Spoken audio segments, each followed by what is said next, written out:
Good stuff. Okay. Before we read it, just want to recap where we've been.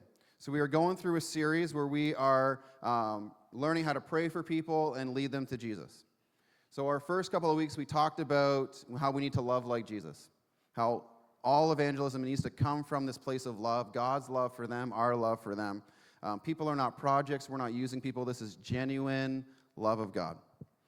Then we are now talking through this acronym, this method of how we can lead people to Jesus, and it's the BLESS method, okay? So there's an acronym. Last week we did the B. Does anyone remember what the B stands for? I see some people mouthing it. Yeah? Begin with prayer. Begin with prayer. All evangelism begins and ends with prayer, the power of prayer. Would encourage you to go and listen to last week's message or read the chapter on it. Begin with prayer. This week we're going to be doing the L. Anybody want to take a stab at what the L stands for? Nancy. Listen. Listen is what we're going to be looking at today. So I've got a question for us to discuss around our tables, our groups, and then we're going to look at a moment when Jesus really listened to somebody. So, question for us to discuss. Have you ever had a conversation that has impacted or changed your life in some way? Have you ever had a conversation with someone that has impacted or changed your life in some way? And what was it about that conversation that made a difference? So what was it about that conversation you had that made a difference in your life? All right, I'll get you to put your thinking caps on for a moment. So you ever had a conversation with someone that's impacted or changed your life in some way, and what was it about that conversation that made a difference? 3, 2, 1, go.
All right, I'll give you a few more seconds.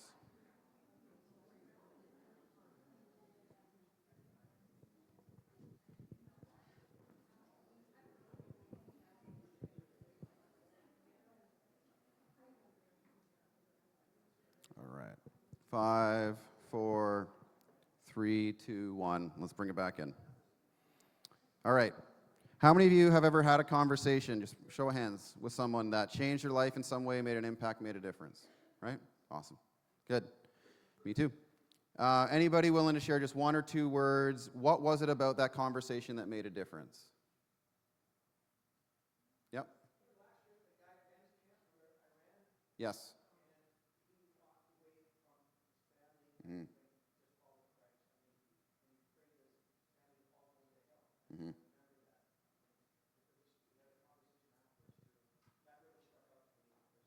Yep. Hearing a story. Yeah. Yep. Awesome. Yeah, hearing someone's story of their sacrifice. Yep. Joy? Yep.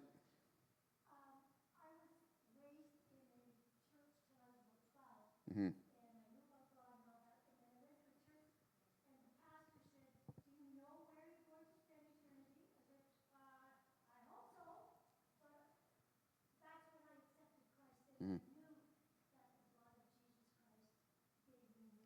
Yep. It's good. Yeah, awesome. Anybody else? What was it about those conversations? Yep. Okay. A conversation that you were taught something you didn't know before? Good. Yep.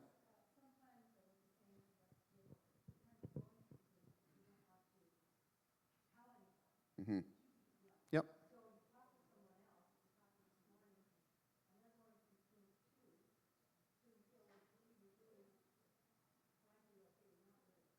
Yes. You, yep. Mm-hmm.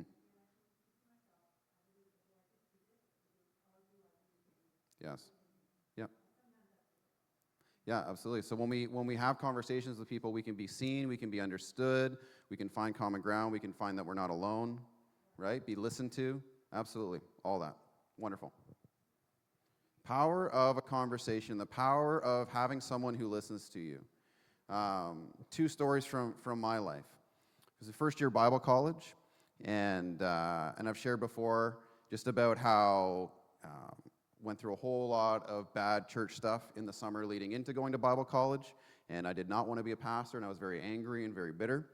And I was serving at a conference, actually doing the lyrics for a youth conference, and I sat with my first-year director, and I just vented to him and just poured my heart out, all my hurt, all my pain, all my frustration, and he just listened to me. He just listened to me for probably about an hour. I had a lot to rant about. And he was stuck with me because this was like a big church, and to get to the projection, you had to climb up a ladder, so there was no escape. But he listened to me. He listened to me, had empathy for me, and then he asked me a question that cut through everything that I just said. And he said, okay, now can you tell me 3 nice things about him? I could not. But that voice and that question stuck with me for about 8 years until I had forgiven and walked through enough where I could. Someone who listened to me, who didn't judge me for my pain, but then didn't let me get away with it either. And then my youth director for my youth program in second year, I was wrestling about what to do with this girl that I really liked. And so I went and chatted with him and talked all through it, up and down and all over. And Eldon said to me, he said, you know what, Andrew, you use your head enough and are thinking through this well, you can just trust your heart in this situation. What does your heart want to do? So my heart wanted to marry the girl, and I married the girl. So, conversation that changed my life. Thanks, Eldon. Conversations that we have, right? We have good conversations, we have bad conversations. And when you have people who will really listen to you, it can make such a difference. Jesus, you know, he might be known for his sermons and the big things and things that he taught, but if you read through the scriptures, so often you will find him having one-on-one conversations with people. And we don't get all the details of those conversations, but when he has a conversation with someone, they walk away changed. We're going to look at one of those right now. John chapter 4, starting in verse 1. Jesus and the Samaritan woman. And just some context. Jews and Samaritans did not get along with each other, okay? Jesus is going to have a conversation with someone that he shouldn't be having a conversation with. Jesus knew the Pharisees had heard that he was baptizing and making more disciples than John, though Jesus himself didn't baptize them, his disciples did. So he left Judea and returned to Galilee. He had to go through Samaria on the way. Eventually he came to the Samaritan village of Sychar, near the field that Jacob gave to his son Joseph. Jacob's well was there, and Jesus, tired from the long walk, sat wearily beside the well about noontime. Soon a Samaritan woman came to draw water, and Jesus said to her, "Please give me a drink." He was alone at the time because his disciples had gone into the village to buy some food. The woman was surprised, for Jews refused to have anything to do with Samaritans. She said to Jesus, "You are a Jew, and I am a Samaritan woman. Why are you asking me for a drink?" Jesus replied, "If you only knew the gift God has for you and who you are speaking to, you would ask me, and I would give you living water." "But sir, you don't have a rope or a bucket," she said, "and this well is very deep. Where would you get this living water? And besides, do you think you're greater than our ancestor Jacob, who gave us this well? How can you offer better water than he and his sons and his animals enjoyed?" Jesus replied, "Anyone who drinks this water will soon become thirsty again. But those who drink the water I give will never be thirsty again. It becomes a fresh, bubbling spring within them, giving them eternal life." "Please, sir," the woman said, "give me this water. Then I'll never be thirsty again, and I won't have to come here to get water." "Go get your husband," Jesus told her. "I don't have a husband," the woman replied. Jesus said, "You're right, you don't have a husband. For you have had 5 husbands, and you aren't even married to the man you're living with now. You certainly spoke the truth." "Sir," the woman said, "you must be a prophet. So tell me, why is it that you Jews in Jerusalem insist that Jerusalem is the only place of worship, while we Samaritans claim it is here at Mount Gerizim, where our ancestors worshipped?" Jesus replied, "Believe me, dear woman, the time is coming when it will no longer matter whether you worship the Father on this mountain or in Jerusalem. You Samaritans know very little about the one you worship, while we Jews know all about him, for salvation comes through the Jews. But the time is coming, indeed, it's here now, when true worshipers will worship the Father in spirit and in truth. The Father is looking for those who will worship him that way. For God is spirit, so those who worship him must worship in spirit and in truth." The woman said, "I know the Messiah is coming, the one who is called Christ. When he comes, he will explain everything to us." Then Jesus told her, "I am the Messiah." Just then his disciples came back. They were shocked to find him talking to a woman, but none of them had the nerve to ask, "What do you want with her?" or "Why are you talking to her?" The woman left her water jar beside the well and ran back to the village, telling everyone, "Come and see a man who told me everything I ever did. Could he possibly be the Messiah?" So the people came streaming from the village to see him. Meanwhile, the disciples were urging Jesus, "Rabbi, eat something." But Jesus replied, "I have a kind of food you know nothing about." "Did someone bring him food while we were gone?" the disciples asked each other. Then Jesus replied, "My nourishment comes from doing the will of God who sent me, and from finishing his work. You know the saying, 4 months between planting and harvest. But I say, wake up and look around. The fields are already ripe for harvest. The harvesters are paid good wages, and the fruit they harvest is people brought to eternal life. What joy awaits both the planter and the harvester alike. You know the saying, one plants, another harvests. And it's true. I sent you to harvest where you didn't plant. Others had already done the work, and now you will get to gather the harvest." Many Samaritans from the village believed in Jesus because the woman had said, "He told me everything I ever did." When they came out to see him, they begged him to stay in their village, so he stayed 2 days, long enough for many more to hear his message and believe. Then they said to the woman, "Now we believe, not just because of what you told us, but because we have heard him ourselves. Now we know that he is indeed the Savior of the world." All right. It's a long story, but it's a good one. And in this passage, we see the power of a conversation. We see the power of listening to someone. So let's talk through this quick, and then we'll talk about some qualities of being a good listener. What do we see here? First thing we see with Jesus is that Jesus wasn't afraid to talk with people that other people would be afraid to talk to.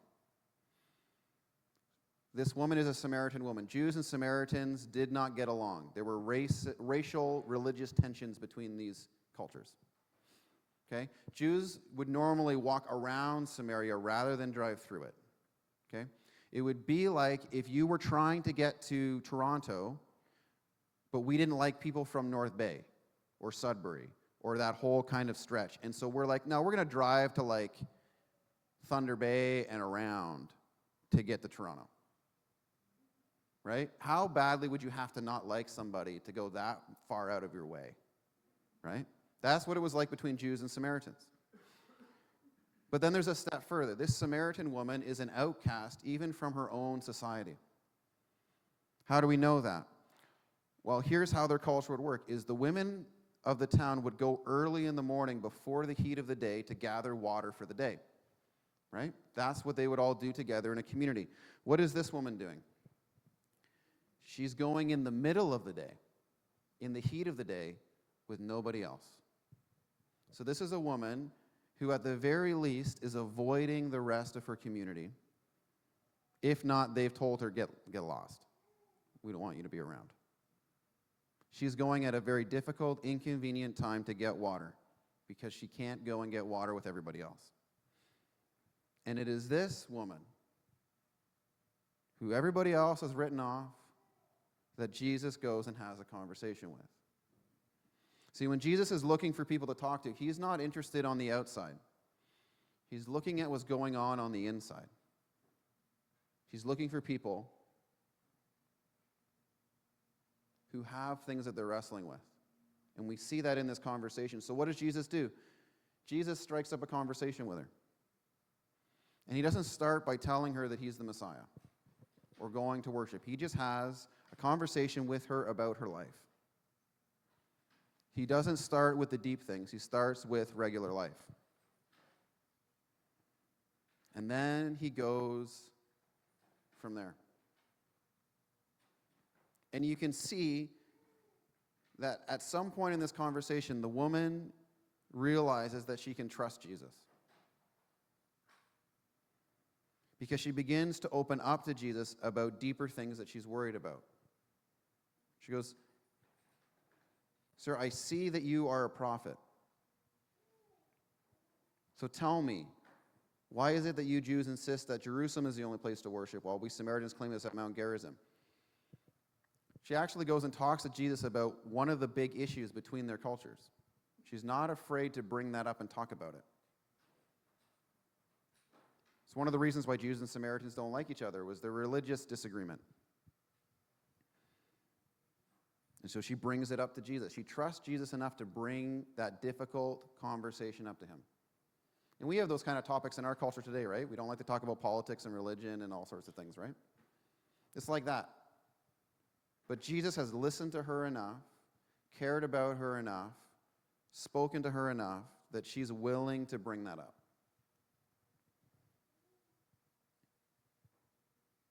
And then Jesus tells her about himself. He offers her something that is greater than her immediate need. Right? He says, "I have something to give you that is greater than just this well water that you're getting. I have water that you can drink that will well up from within your soul and give you eternal life, that will change you." And somehow in this conversation with Jesus, this woman goes from hiding from her community, from living in shame for the life that she's lived. Like, divorce in that culture once was a big deal. It was a big deal to get divorced once in that culture. She's been divorced 5 times. In that society, women don't get to divorce their husband. It's the man's choice. So she's had 5 men choose to divorce her. Can you imagine the level of brokenness that she must be feeling? That she's not good enough, that she's not worthy, that there's something wrong with her. It's terrible. And yet, one conversation with Jesus, and she goes from being ashamed of her history, ashamed of her past, ashamed of her mistakes, to going back to that town and using it as part of her testimony. Come and see a man who told me everything I ever did. She's no longer ashamed because Jesus has given her value, has seen her, made her feel understood, made her feel not alone. And so the darkest things of her past no longer have power over her. That is the power of a conversation. It can be the power of listening to people. And then we look at Jesus, And his disciples go, hey, eat something. And he goes, I have a kind of food you know nothing about. My nourishment comes from doing the will of God who sent me and from finishing his work. There is something deeply fulfilling in your soul that comes from doing the will of God in your life. And we spend so much time chasing to fill that hole. We chase it with entertainment. We chase it with relationships. We chase it with money. We chase it with career. We chase it with fame. We chase it with pleasure and experiences. We chase it with a high. We chase it with medicating it. But the nourishment you're seeking comes from following Jesus and doing his will. I don't know if you've experienced that before, but I have. And I tell at youth every Thursday, I tell those kids this is my favorite night of the week. Because it is. Because there is something so deeply fulfilling and satisfying with being able to tell these kids about Jesus. There's nothing like it. And when you begin to live out your faith and to begin to practice this, to pray for people, to listen to people, and do all of those things, you will begin to experience the same nourishment within your own soul.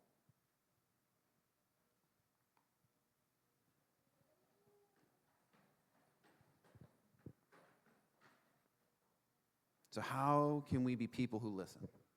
How can we be people who have the kinds of conversations that people have had with us, that have helped us? Let's look at some things from our book.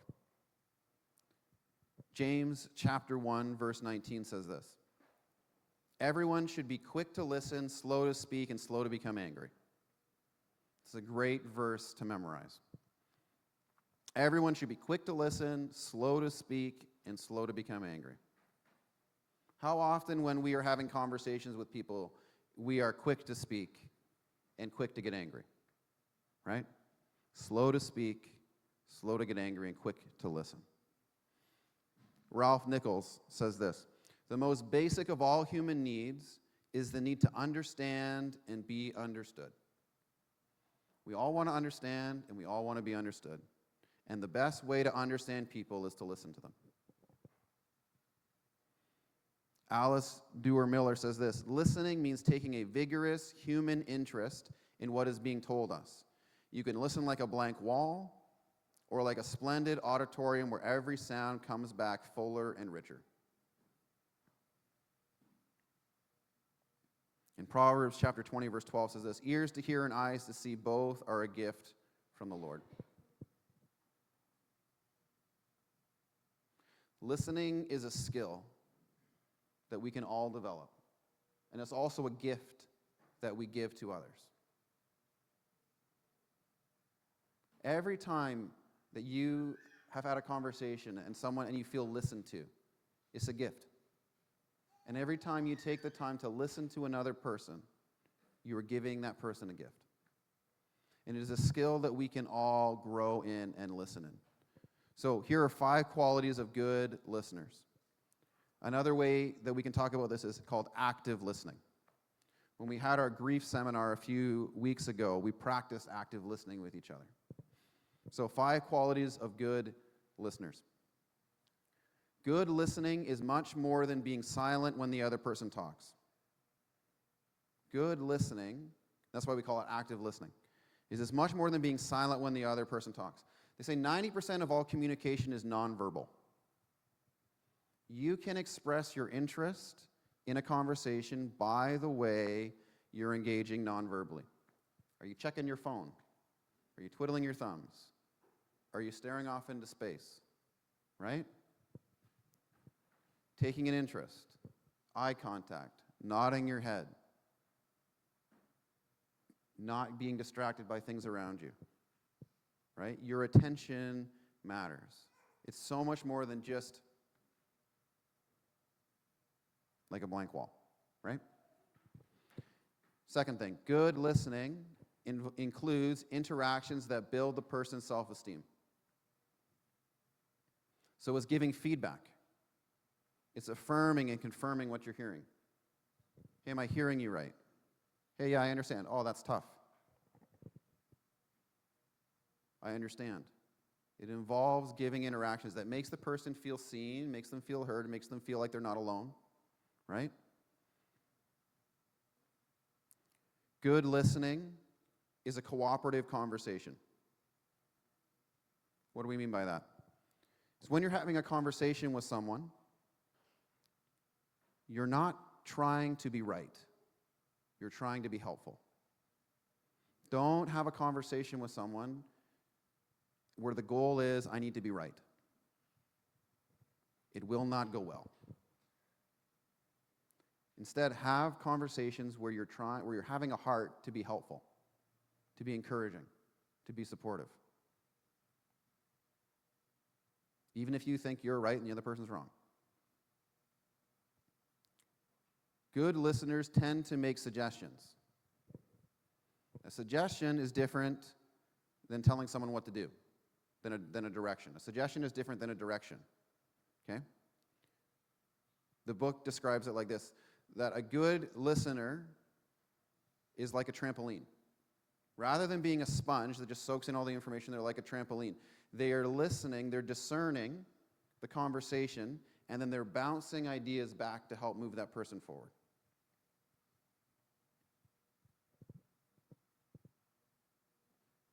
That takes discernment. That takes being able to hear what's being said and what's not being said. And lastly, good listeners demonstrate empathy. Empathy is a step further than sympathy. Sympathy is, I'm sorry you feel that way. Empathy is the ability to feel how people feel and see things from other people's perspective, whether you agree with them or not. Empathy is saying, I understand how you feel, and if I was in your shoes, I would probably feel the same. That's a skill that we can grow in. Now, all of these qualities are easy when it's someone that you get along with, someone that you agree with, right? But growing in the skill of listening is difficult when it's someone you disagree with, when it's someone that you don't get along with. So how can we do that? One, it's a skill to grow in, but here's the main thing that you need to do, that our culture is really bad at, by the way. We have to learn how to separate the words from the person. We have to learn how to separate the words from the person. Okay, here's what I mean by this. The words coming out of their mouth, you might disagree with, they might be offensive, they might be all sorts of things. But the person who is speaking them is a child of God, created in His image, who is worthy of value, worthy of respect, worthy of love. And so the person is worthy of love and respect because they are made in the image of God. The words they're speaking is something else. See, in our culture, we have attached ideas and words to identity and to ourselves. And our opinions. We are our opinions. We are our ideas. We are those things. Okay? And so we have so entangled and so enmeshed our words and our thoughts and our ideas with our identity that we don't know how to talk about ideas without feeling attacked. But there was a day where people could debate and argue and disagree loudly, and still be friends and get coffee afterwards. One of my favorite examples is back in history, Benjamin Franklin. Anybody familiar with Benjamin Franklin? Right? He was one of the founders of the United States of America. He's the guy with the kite and the electricity, lightning. Okay? So he was a deist. He wasn't a Christian. He believed in a higher power, a God who made the universe and then disappeared. They called him like the clockmaker. Okay? Most of the founding fathers were, by the way. Okay? They used the same name, God, but they didn't believe in Jesus. Okay? It's called deism. He was best friends with my favorite evangelist, George Whitefield. Okay? George Whitefield preached to probably 90% of the American colonies. Incredible testimony. They were best friends, okay? And they would try to convert each other all the time. They completely disagreed with each other on their religious beliefs, and yet somehow could be best friends. Could somehow try and convince the other person without taking it so personally. Man, I wish that we could get back to those days. To do that, we have to start with ourselves. We have to learn to separate our words, our thoughts, our ideas from ourselves. That's hard to do. That takes a lot of humility. Pride puffs up, says in the scriptures, but love builds up. We have to learn to separate. Because then we can talk about ideas and we can figure out what the best ideas are and all that sort of stuff without going after the dignity of the person. And if we can learn to do that to ourselves, then we can begin to practice doing that with other people. And that'll take work. Man, what you're saying is hurtful and offensive. It's just words. It's not me. It's not you.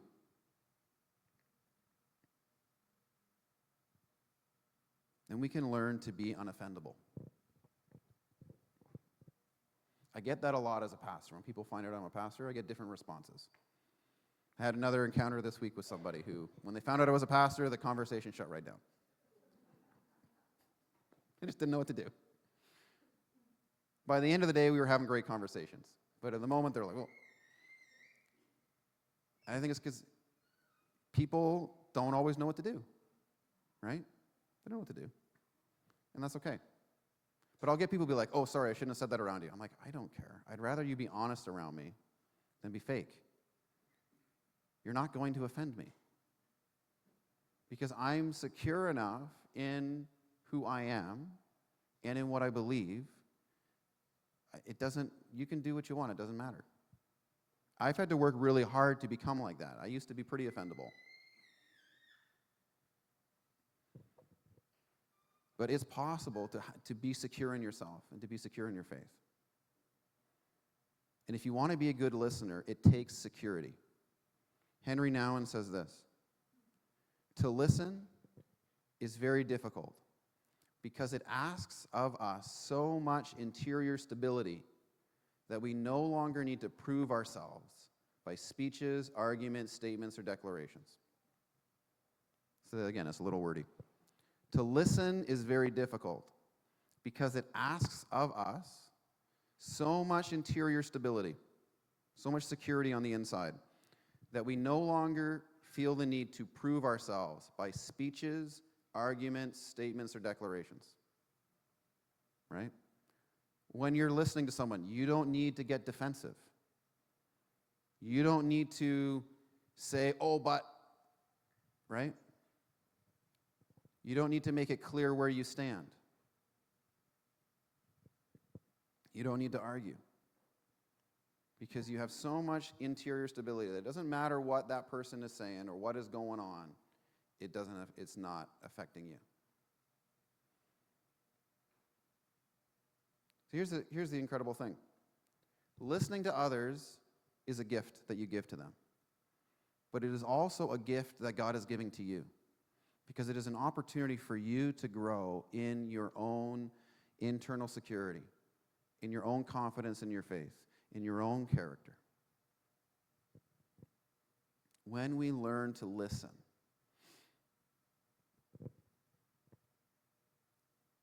we can see others and they can be seen. They can be seen and we can be seen. So real quickly as we wind down, worship team, if you want to come on up. How can you be a good listener on top of these things? It starts with having good conversations. And I won't go through the whole list, but I'd encourage you to look at the book. How do you have a good conversation with somebody? The number one thing you need is curiosity. The number one thing you need to have a good conversation with another person is curiosity. If you can learn to become curious about other people, you will learn how to have good conversations. Because curiosity goes, I have something to learn from you. I want to know you. I want to, right? Versus, I want you to know who I am. It's, I want to know who you are. And so when you learn to be curious, you'll learn to ask good questions. And then it can come from just doing some work, doing some practice, Googling, look in the book. There's like 2 pages of questions that the author gives on questions that he has learned to just ask people to have these conversations. Learn how to ask good conversations. Like, hey, tell me about yourself. Would love to get to know you. What's your story? Where are you from? What are you excited about? What are you passionate about? What do you like to do? There's so many conversations. Tell me about your family. When you learn to be curious and to ask questions, and when you find the right question, it gets easy to listen. You ever had a conversation where you're like, oh, I'm sorry I talk so much? Right? Happens to all of us, right? What that means is that you had somebody who cared about you enough to listen and ask a good question to get you talking. I don't know about you, but I love it when people talk too much. And I don't talk so much, right? It's a gift. To have somebody trust you enough to open up and to share their life with you, share their heart with you and their pain with you, what a gift. And when we take the time to love people by listening, God will begin to open the doors. See, we don't have to force the door open to tell them about Jesus. If we do a good enough job listening for a long enough period of time, the opportunity will come up where we can share. And they'll want to listen. And isn't that so much better than just trying to tell people? All right. Can I pray with you? And we're going to worship. Jesus, I just pray for each person who's here today. And God, I pray that you would help us to grow in this